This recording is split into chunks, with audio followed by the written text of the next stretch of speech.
Hello listeners, we are your co-hosts Jeanine Bailey and Marie Quigley for the Empower World Coaching and Leadership Podcast. Empower World brings guests who are making a difference to the world to inspire coaches and leaders who lead with mind, heart and soul. Hello listeners, welcome to the next episode of the Empower World Coaching and Leadership Podcast. My name is Jeanine Bailey and today I'm without my beautiful business partner, Marie Quigley. And what we thought we would do today is bring in a podcast that I was involved in several months ago with Better World Leaders, led by Tim Collings, who belongs to 4i Leadership. That's his own organisation based in Australia, in New South Wales.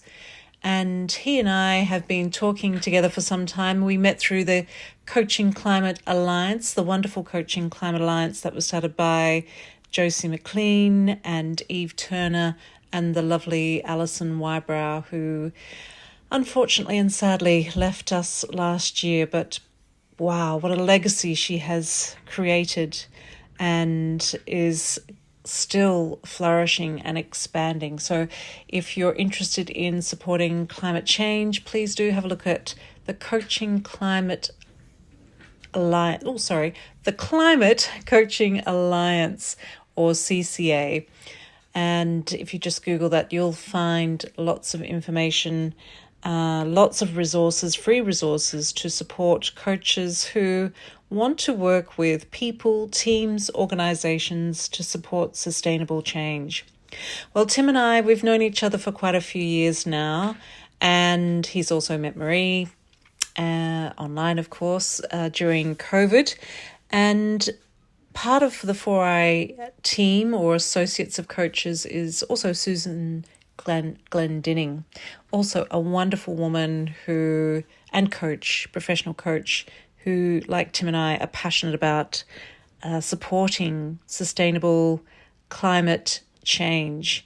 And so the three of us have been getting together for well over a year now, and we have been getting together very intentionally to create a community hub in Australia and various places around Australia. So we really want to be able to support a space and place that enables, supports, holds space for courageous conversations to support climate change, positive climate change.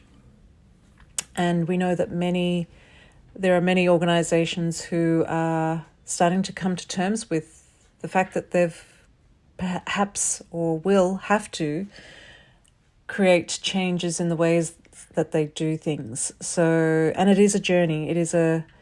It's a personal, it's a professional, it's an organisational journey. And so the three of us recorded a podcast through Tim's Better World Leaders podcast. And so that's what we're bringing to you today, a conversation about holding space, creating a way that people can come together to share, to create ideas, co-collaborate, and find a way forward in a very, very challenging time. Enjoy, listeners, and we'd also love to hear your feedback and your ideas for any future podcasts. Thanks for listening. Welcome once again to the Better World Leaders podcast. And today, as we approach the end of our fifth season, focusing on nurturing conditions for better world leaders, a conversation with two very fabulous people, both Australian, both dear friends and colleagues of mine, Jeanine Bailey, and returning with us for the second time, Sue Glendenning. And what we're going to be talking about is community, the role of community in nurturing conditions, the function of community as a nurturing space, and how each individual in community is co-creating conditions for themselves and all the other beings in community. We'll be sharing some personal experiences with and through community, and sharing a intention that we're about to declare to the world, to invite change makers to form communities, and for us to play a role in doing that. So here we are, a fairly punchy conversation today, but one that I hope you'll find enriching. Sue and Jeanine, welcome to the Better World Leaders podcast. Thank you, Tim. Thank you, Tim. Thank you for asking us. And Sue, I'm going to say welcome back. And Jeanine, this is a very long time coming. So I'm going to sort of steal a slight little march on your introduction, Jeanine, simply to acknowledge that I have, at this point in time now, twice been on Jeanine's podcast and have been talking about having a conversation with her here on Better World Leaders at least as long as we've been talking about me coming on your podcast. So Jeanine is simply more efficient than me. That is clear by now. And so I will invite you both to introduce yourselves, please, and then we'll get into today's conversation. Okay. Thank you. Me first, you first. Go ahead, Sue. Thank you. We're all so wonderfully polite and wonderful with each other. I'm Sue Glendenning, and it's lovely to be back on a Better World Leaders podcast, Tim. So thank you for inviting me, and it's wonderful to be working with Jeanine as well on this particular one. Yeah, thank me to be back. Thank you, Sue and Tim. Again, appreciate the invitation to be here. And yes, we've been talking about doing a podcast together for a very, very long time. And I'm even more delighted that it's happening. And I'm here with Sue as well. And a little bit of context, I'm a Master Certified Coach with the ICF, and I support leaders to transform their lives and transform their teams and organizations, which has a beautiful ripple effect. I truly trust and hope on our environment, our communities, our planet Earth. So that's the work that I love to do, really supporting that ripple effect to create a better world. So thank you, Tim. Thank you. Thank you both. So if you are at this point in time holding any deep curiosity about who these wonderful beings are, do the scroll down thing on your device, and you can find lots of abundance about what they do and how brilliant they are. Okay, so today we are continuing, and now really in the sort of final conversation of our season 5 on nurturing conditions for better world leaders to emerge.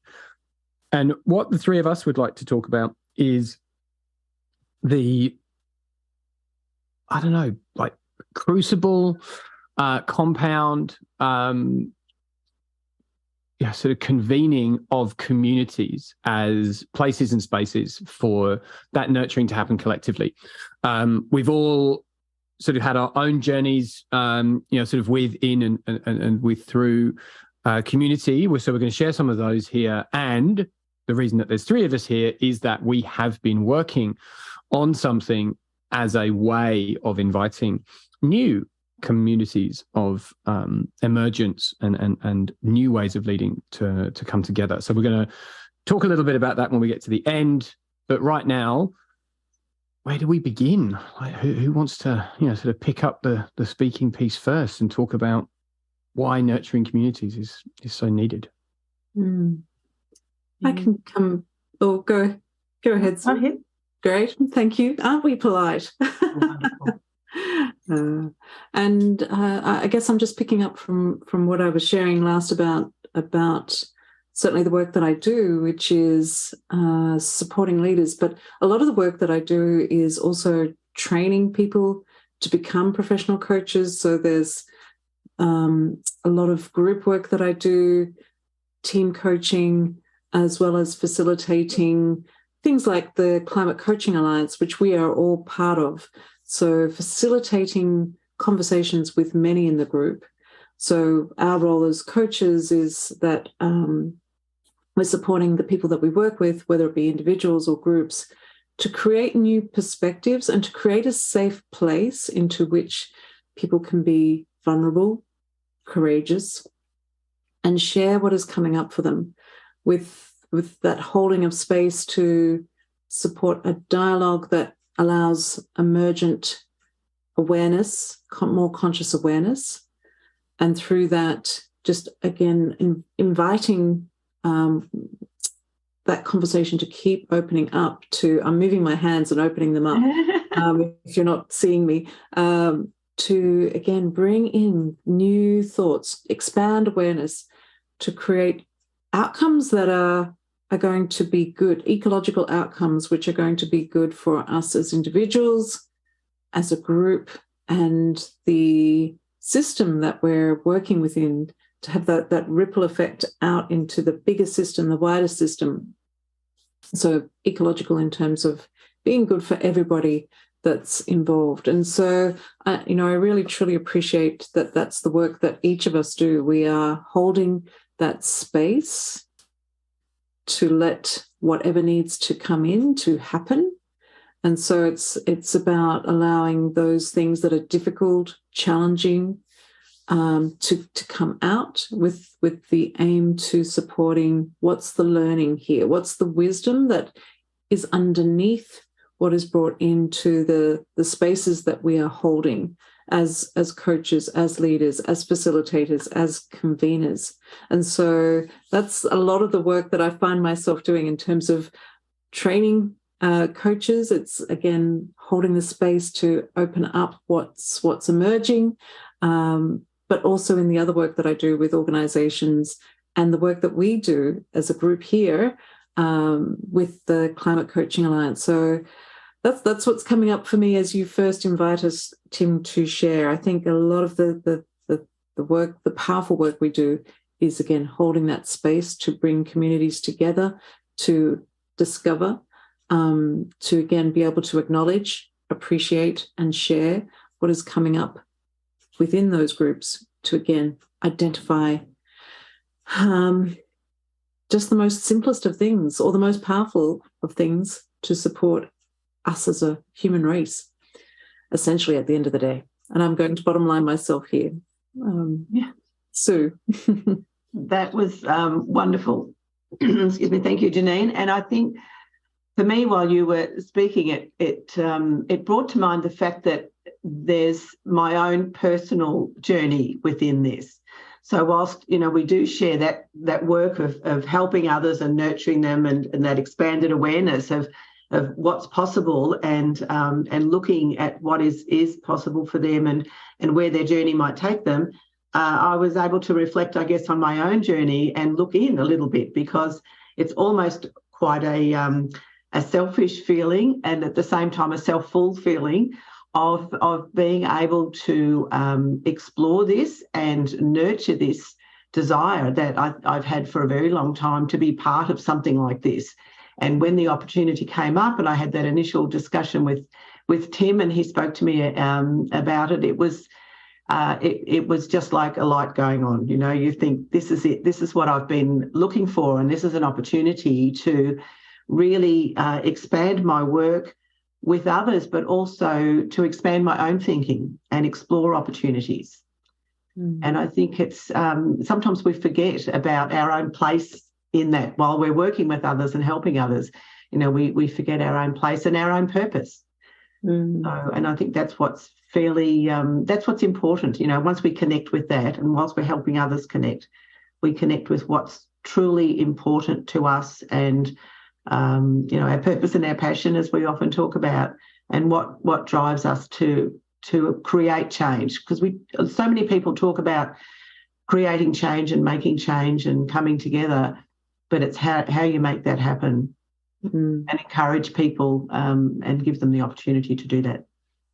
I really, really appreciate what you've just shared now, Sue. And I don't know if you noticed, but I was smiling throughout that, because I absolutely resonate with what you've shared. And I'm just recalling a closing of a coaching training cohort that we had over the weekend. And, what I could share with everybody at the end was really, thank you for allowing me to live my purpose.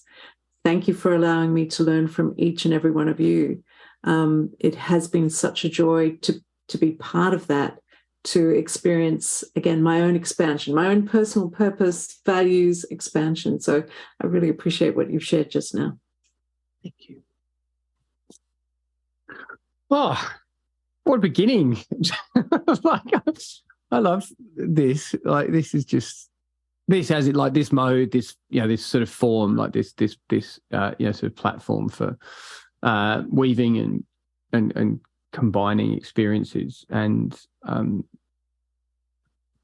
just straight into the richness, right? Like, you're both so efficient. Just, like in the first kind of 10 minutes of dialogue here, there's probably a couple of days worth of elements and conditions that we could unpack. So I'm acknowledging everything that's sort of come before, and it's, completely resonant.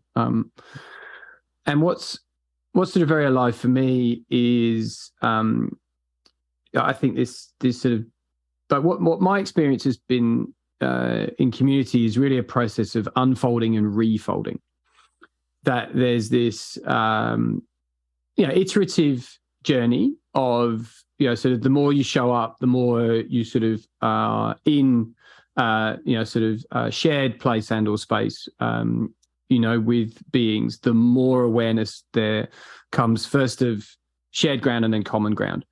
And you see, and for me, feel this sort of unfolding of, oh, that's important for you. Oh, me too. And now we can, sort of unfold a part of ourselves and sort of let down, a little bit of these, sort of imagined defenses that we have, to protect our vulnerable little selves. And in doing so, a stronger, sort of collective being is formed. And that happens over and over and over again, and it gets deeper and longer and richer. And I'm just thinking about a community-like space that I co-host, a men's group locally here, and we've been together now for, at this point in time, 8 months. And like you could literally almost sort of play back the if there were recordings of those experiences and sort of watch this unfolding process happen, right? And in the last meeting, we've got to a whole new level of depth. And then the refolding is, of course, unless your community consists of only those with whom you interact on a daily basis, you're going in and then you're coming out and you're interacting in a new community. And so there's this refolding, and I think it's this kind of putting back together, sort of the fractals that were before, but you always do that in a different way. It's like when you're trying to refold like a board game or a big map or something, and you never seem to get it quite exactly how it came out. And so it gets more rich in the terrain and in the tangible sort of nuance of sort of who you are as a being. Like, every time that refolding happens, it's different and it's new and it's changed and it's changing. And that I can definitely speak to that in CCA, and might recount some of the explicit experiences for me in Climate Coaching Alliance, in the bushfire recovery community work that I've been invited into here, and in these kind of change maker developmental communities, and Carol Sanford's is a particularly salient and an important one for me. And then we can talk about this aspiration that we're holding. So how about, as a suggestion, we each share a sort of specific anecdote of kind of like a micro case in sort of 3 or 4 minutes each of a community that we've been working in with or through, and kind of how, to Jeanine's point, the space is held. To Sue's point, sort of how the sort of the richness of the experience is sort of shared and grows, over time. And then I'll add a sprinkle of something. I'll see what comes up. Does that work? Have you tried that? That works. All right. Great. Sue, would you like to go ahead? Thank you. Well, I live in a semi-rural area, and right by the river and surrounded by State Park. And the people in this community love, I guess, they love the bush, if you put it that way. They love the natural environment. They care about the environment here, and they're looking always for ways to improve it and preserve it. And there's a local community group who created a very small project which had such a massive impact, and it was a rainwater garden. And the idea was to create this rainwater area and it purified rainwater as it fell. So it was created through rocks and through a whole system that was, we had experts working on it, and it was amazing the people who came in on the project, who wanted to be part of it and who wanted to assist the community create this. But it was also a teaching tool to show people they can do this in their own garden, and we can each have a huge impact from a very small thing. So they created this beautiful rainwater garden with rocks and stones and specific plants, and it purifies the water before it hits the natural drainage system, and that water flows into our river. So the water then flowing into the river is in its purest form possible. And it's just eliminating, all the toxins and all of the nasties that flow in along the way. But the people who came in on this project and the experts with the regeneration and the plant experts and, technical experts and engineering experts and all of these people on this what seemed to be quite a simple project. And the result has been amazing, and we're already seeing the difference. But that's had an impact on the community because people are coming to see it. They're looking into how they can do it in their own gardens, and people are actually exploring how they may be able to do that on a wider scale in a larger area on farms that they may have, or industrial areas even that they've been looking to. So it's surprising sometimes how just looking at your outcome, what is the outcome that we want and how can we make this happen, and who do we need to help? Who can come in on this to help? And people just come. It's amazing how they seem to turn up, and people sharing their expertise, but all with the same purpose in mind. And I think it's working on those kind of projects is always so enriching and rewarding. And apart from being educational, it's incredibly fulfilling and satisfying. So I thought that despite the fact that they considered it such a small project initially, it's turned out to have quite a major impact on a great many people. Yeah, I love it. Awesome. Thank you, Sue. Jeanine. Yes, thank you. And I've been there's so many things that are coming into mind in terms of holding those spaces for things to emerge. And I'm very fortunate to have been involved in so many variety of different spaces and places to hold that space in terms of supervision, coaching supervision, in terms of facilitating groups. Coach training in particular has been an amazing place to hold the space for things to emerge. So actually what's coming up to mind now as I'm sharing this is, so I started my coach training business in Qatar in the Middle East. And in that place, we attracted people from all around the world. So such a rich, diverse group of people to each cohort from Europe, obviously from the Middle East, but also Asia and Australasia and America, and yes, across the globe. And there was this one particular cohort that brought in an amazing lady called Rachel Patero, who is a Maori woman, and Wahine. And some of the work that we hold the space for to allow things to emerge is around purpose and values. And she's a very incredibly strong, very aware woman. And when she came into our training, she had very firm visions in mind. But what I loved was when she came into that room, she allowed herself to be open and to listen to what was emerging in that dialogue of understanding purpose. And so it was through that training that she created her vision for empowering 100,000 women by 2025. So that was back in 2013. So since then, 2015, she invited me to partner with her to bring the coach training to New Zealand to empower 100,000 Indigenous women by 2025. So, I was very grateful for that experience, because I learned so much by partnering with her to do this coach training with Indigenous women and eventually men, because men could see the transformation that was happening with the women. They could see that there was powerful change for their women, and they wanted some of that.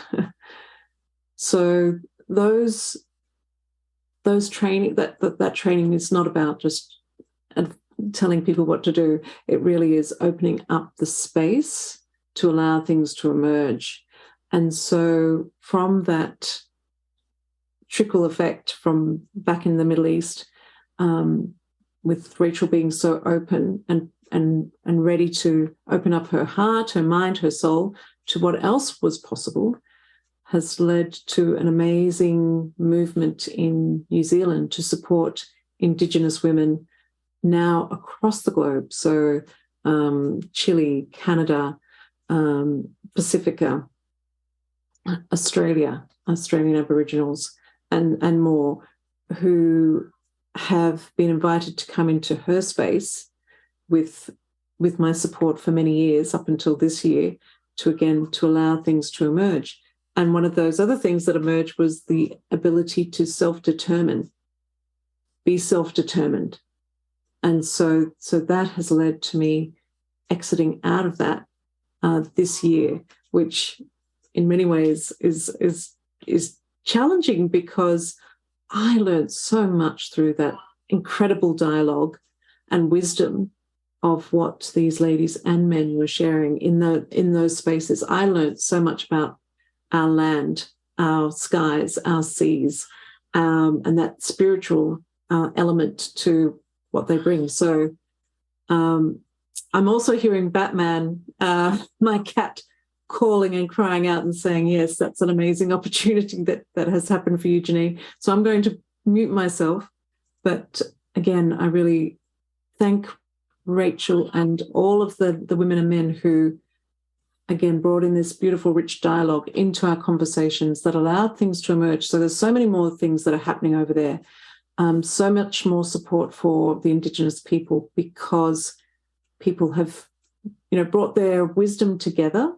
They've connected, they've made partnerships, and it's just flourishing. It's really beautiful to see how they are really, again, being self-determined and creating this incredible, magnificent ripple effect that is going global. Mm.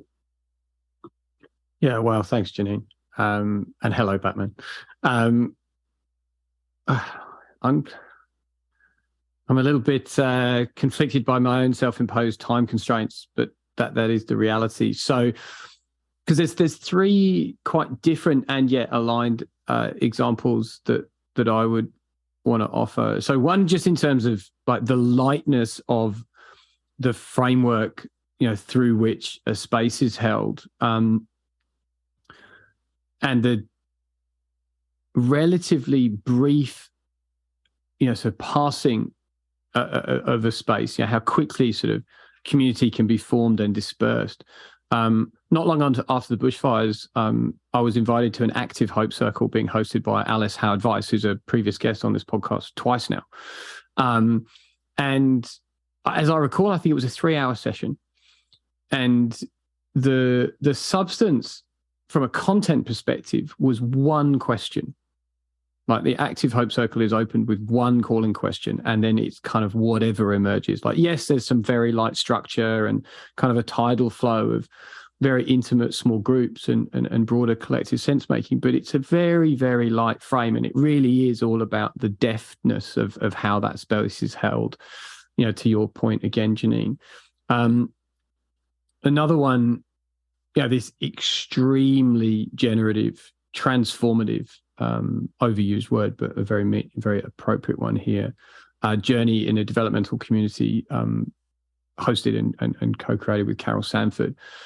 And to my current life experience, like some of the most confronting learning experiences I have been within that space, and kind of a real redefinition of, the sort of the richness that comes from connecting with others who are in alignment and have got shared intention.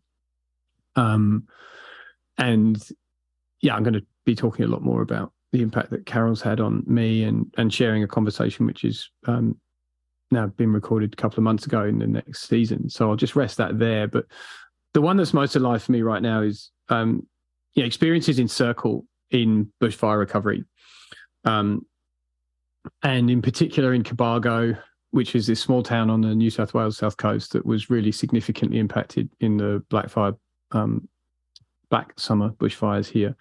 And sitting in a circle with 50 people sharing experiences, working on new frameworks for systemic change in place. And I think in some sort of alignment and some contrast to the examples shared so far by both of you and myself, I think where I'm really being called is to this more sort of place sourced potential, and working with communities in place, and the significance of that as a real counter movement to the systems of separation that are so embedded in our cultures and societies at the moment. And I sense that this is a remembering process, and a remembering of being young and just wanting to be with fellow little beings, of times not that long ago, and yet very different, when we had these sort of cultural institutions of community that have been so rapidly eroded over the last 2 or 3 decades, which, yes, I am old enough to remember. And then much longer back, and going into the sort of intergenerational remembering of when life was only communal, and to be separate was very unusual, and was really done deliberately by design as a test and as a threshold, a sort of inducing journey. And so I think the opportunity that I'm most curious about certainly is to weave all of the technologically enabled marvels that we have to connect with aligned folk everywhere on our planet, and to work very proximately and intimately with people and fellows and kins in place. I think that's really where the joy is for me. And so, hopefully not too awkward segue, let's share a little bit about this co-created intention that we have, that is only an intention for, at this point in time, maybe the next few days before it kind of becomes its own thing. So who would like to pick up the baton that I've rest here and talk a little bit about our imaginals? My gosh, I don't mind starting. Can I start with maybe my hope for imaginals, or my intention around imaginals? And my hope, I think, is that it will expand and grow and evolve, but develop naturally and just become a living thing, really, to be carried forward by whoever joins and whoever becomes part of it, in place probably. But those people who have been looking for an opportunity for a space like this. And I think the project I was discussing brought that home to me, because it was initially a small project, but anybody had the opportunity to come in and bring what they had, whether it was ideas or actions or experience. And I think this is how I see imaginals. You bring what you have, even if it's just questions initially. And it's, I think, a lot for people who are ready to change, and who are ready to change from where they are, but maybe haven't had the opportunity to do that, or the space to do that, or the community to do that with. So I see imaginals as the word, it's like a metamorphosis. I see something that's going to continually grow and evolve, but there will be change. Jeanine, I'll hand it to you. Thank you, Sue. Thank you. for so elegantly sharing what's coming up for you. And I feel excited about this work that we're doing together, and excited about the prospect of really being able to support people, communities, bring them together to bring our learned wisdom, our wisdom that is within us together to, again, create even more amazing outcomes. And what comes to mind is also, I remember the 2019-20 bushfires. Even though I live in an area that wasn't directly impacted by the bushfires in Australia, but certainly I could smell the smoke. And I'm also in an area that's vulnerable to rising water levels. I remember almost the despair of what can I do? What is my role? How can I support what's going on here in terms of climate change? I was so passionate about it, so wanting to do something, but I didn't know what it was. And it was through what was happening to me then, that led me to being introduced to Tim, and then of course you, Sue, and then for us to come together to create this place called Imaginals, where we really truly appreciate that we are able to hold the space for amazing conversations, challenging, and also identify ways forward that will support us as a community, as ways of being ourselves, but also as a connected community. So I'm so excited about what's going to unfold in this beautiful, evolving community. Yeah. Yeah, absolutely. I mean, beauty, I think, is the apt adjective, or beautiful. In fact, I think is kind of the single word that I would use to describe my optimistic visioning. Respecting that beauty is variable and contextual, and at a subjective level, beep, beep, beep, there we go, always in the eye of the beholder. And also that, again, the genesis of the borrowed metaphor of imaginals being these metamorphosis activating cells in caterpillars from which emerge butterflies, is that the journey to beauty can be quite dramatic in the fullness of the extent of what needs to change. And as I have before, just briefly appropriating the words of wisdom shared way back in, I think, season 2 here by Victoria Foster, that leaders need to essentially accept that everything might need to change. And to echo Sue's point, that is an onward changing journey. And to Jeanine's points very early on in this conversation, that is all about you, yourself, your stuff, that you keep changing, and the world changes with you and changes around you and through you. So yeah, I think these imaginal communities will be activators of place source potential, and that convening may be virtual, it may be multiple places, in these kind of imagined categories that we call sectors and industries and so forth. But fundamentally, where it's all going to land is in place. And yeah, I mean, I see this as us adding to, the many ways that this is already being done and has been being done for years and years. And I do agree with you, Jeanine. I think this is the answer to that question of what's ours to do, the three of us. And again, there just seems to be this interesting convergence at the moment in dialogue and in social space about the need for facilitated spaces.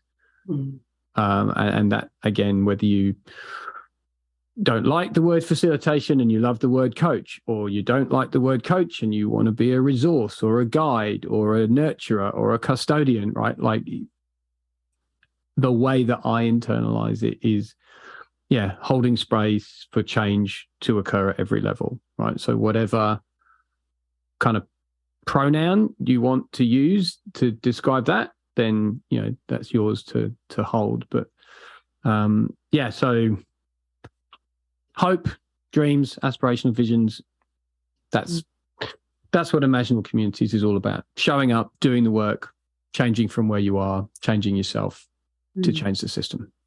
And I believe it's a beautiful place to bring in our whole selves, our heart, our mind, our soul, our purpose, our values. It's going to be that place where we can show up again courageously, who we really are, and what's really truly important. I love that, Jeanine. Thank you, because I think we don't have that opportunity enough to be, courageous, and we talk about being vulnerable often, but to be able to show up that way, I think it's unique at the moment. Thank you. Yeah. So I am going to invite us to rest it there with any final parting words from you both. My goodness, I think it's what's ours to do is what's going through my head just at the moment. It's the question that you raised before, Tim, and I think it's a very appropriate one. It's something that we could all think about. So that's where it rests with me. So what's yours to do? Is my question. And I'm just listening to my body right now as we are having this conversation, and it feels light, it feels open. My heart feels full, as in it just feels at peace with again what it is that we are sharing about what this Imaginals community is also about. It's hopeful. And it's more than hopeful. It's about that connection, relationships, and collective wisdom. That's what's coming up for me. Magical. Well, thank you. Thank you for everything. Wonderful, beautiful, generative conversation. And just really, really hopeful for all that are changing what must be changed. So thank you both for joining us here. Look forward, no doubt, to another conversation in our futures. Thank you, Tim. Thank you, Jeanine. Yes, thank you, Sue, for a beautiful conversation. I'm set up for my day now, so thank you both. So there we are. I wonder, I do, how you might be feeling as you emerge from that conversation that you're witnessing. I wonder what sensations might be alive for you right now. And maybe what thoughts you might be having about the kind of communities you're involved with, the kind of conditions that you nurture within them and they nurture within you. And what's your experience been of the role of community in your life and in your work? And what are you sensing is needed in, with, and through communities in whatever lies ahead, and how we move to readiness for that? And there is an invitation here that if the resonance you have from that conversation you've just witnessed between Sue, Jeanine, and I has nurtured any curiosity in you about these very self-organizing sort of needs, what is needed, what do you need, what does the community need, spaces that we're looking to convene and co-host with the community, then have a look. There, by the time this airs, there will be a LinkedIn group forming, Imaginal Communities. There will be some additional information, a landing page, that kind of thing. So come and have a look.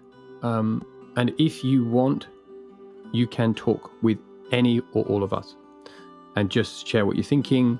And if you have any questions, we'd love to hear them in a live dialogue with you. Okay.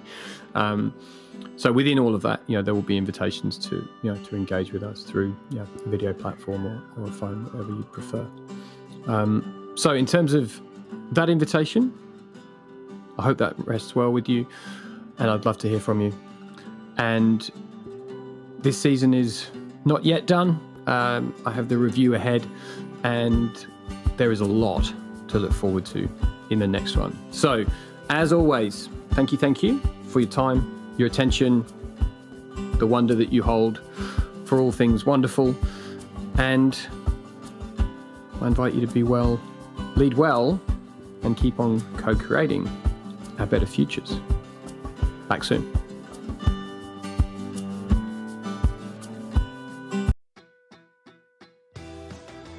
Thanks for listening. You can find out more about us On our website, www.empower-world.com, and on our social media networks, Facebook, LinkedIn, Twitter, Instagram, and YouTube. Be empowered.